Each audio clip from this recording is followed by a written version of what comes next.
৭৫তম প্রজাতন্ত্র দিবসে আপনাদের সকলকে আন্তরিক শুভেচ্ছা ও অভিনন্দন জানাই।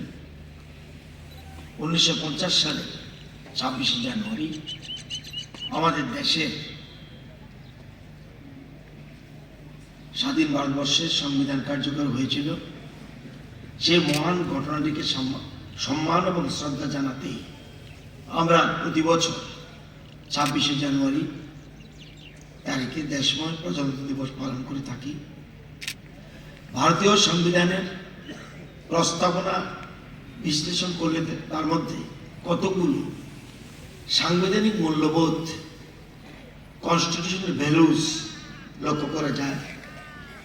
এই সাংবিধানিক মূল্যবোধগুলি হল সার্বভৌমত্ব, গণতন্ত্র, প্রজাতান্ত্রিক চরিত্র, ন্যায় বিচার, স্বাধীনতা, সাম্য, ভ্রাতৃত্ব, ব্যক্তির মর্যাদা, জাতির ঐক্য ও সংহতি, প্রকৃত মানব কল্যাণ ও মানব উন্নয়নের লক্ষ্যে ভারতের সংবিধানে এই সকল মূল্যবোধের সংযুক্তিকরণ, মানব সম্পদের বিকাশ আমাদের দেশে সর্বাধিক গুরুত্ব লাভ করেছে।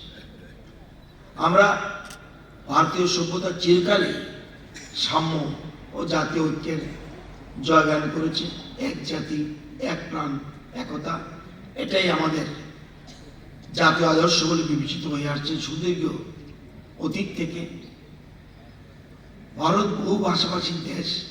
এখানে বিভিন্ন ধর্ম, বিভিন্ন বর্ণ, বিভিন্ন জাতির লোকের বসবাস, বিচিত্র তাদের পোশাক, বিচিত্র তাদের আচার সংস্কৃতি। কিন্তু ভারতীয় জাতীয় পতাকার সামনে প্রতিটি মানুষ শ্রদ্ধা ও ভালোবাসায় অবনীতশীল। এই যে আমাদের জাতীয় ঐক্যবোধ, এটাই আমাদের জাতীয় চরিত্র। স্বাধীনতা পরবর্তী ভারতবর্ষ সকল রকম সাংবিধানিক দায় দায়িত্ব পালনের চেষ্টা জারি থাকলেও সার্বিক সফলতা আমাদের দেশ অর্জন করতে পারে। বর্তমান দেশের কেন্দ্রীয় সরকার সেই দুর্বলতাকে কাটিয়ে আমাদের দেশকে সার্বিক সমৃদ্ধির পথে এগিয়ে নিয়ে যেতে আন্তরিকভাবে সচেষ্ট হয়েছে। বর্তমান ভারত সরকারের আন্তরিক উদ্যোগে কৃষি থেকে প্রযুক্তি, সহজলভ্য স্বাস্থ্য ব্যবস্থা থেকে আন্তর্জাতিক মানের শিক্ষা ব্যবস্থা, ইস্পাত কারখানা থেকে আইটি, এগুলির বিকাশ সমস্ত ক্ষেত্রে উন্নয়নের এক নতুন দিশা তৈরি করেছে। বর্তমান ভারতের বিদেশ নীতি হল the world is one family. সমগ্র বিশ্বে সাদরে গৃহীত হয়েছে। আমাদের বসুধৈব কুটুম্বকম নীতির প্রতি শ্রদ্ধাশীল গোটা বিশ্ব। সাম্প্রতিক G20 সম্মেলনে আলোচিত ওয়ান আর্থ, ওয়ান ফ্যামিলি, ওয়ান ফিউচার বর্তমান ভারত সরকারের নীতি ও আদর্শের প্রতিফলন হিসেবে ধরা দিয়েছে। আপনারা জানেন, দেশের সকল অংশের মানুষের জীবনমানের উন্নয়নকে সুনিশ্চিত করতে এবং দেশের উন্নতি, প্রগতি, সমৃদ্ধির বিষয়টিকে সর্বোচ্চ গুরুত্ব দিতে ন্যাশনাল ফার্স্ট এই নীতিকে গ্রহণ করেছে সরকার। বর্তমান দেশ এবং ত্রিপুরাতে একটা ব্যতিক্রমী সরকার রয়েছে, যার জন্ম হয়েছে সাংস্কৃতিক রাষ্ট্রবাদ, জাতীয়তাবাদ এবং ভারতীয় সনাতন সংস্কৃতির পরম্পরার উপর দাঁড়িয়ে। সাম্প্রতিক সময় দেখা গেছে দেশের কিছু সংখ্যক মানুষ প্রকৃত দেশ সেবকদের একটি পবিত্র ধ্বনিকে নিয়ে বিদ্রুপ করছে। সেই পবিত্র ধ্বনিটি হল ভারত মাতা কি জয়। তারা চীন, রাশিয়া, ইতালি, প্যালেস্টাইন, গাজা ইত্যাদি রাষ্ট্রভূমির বন্দনা করে, কিন্তু নিজের দেশ ভারতকে মাতৃজ্ঞানে সম্বোধন করতে তাদের আপত্তি প্রকাশ পায়।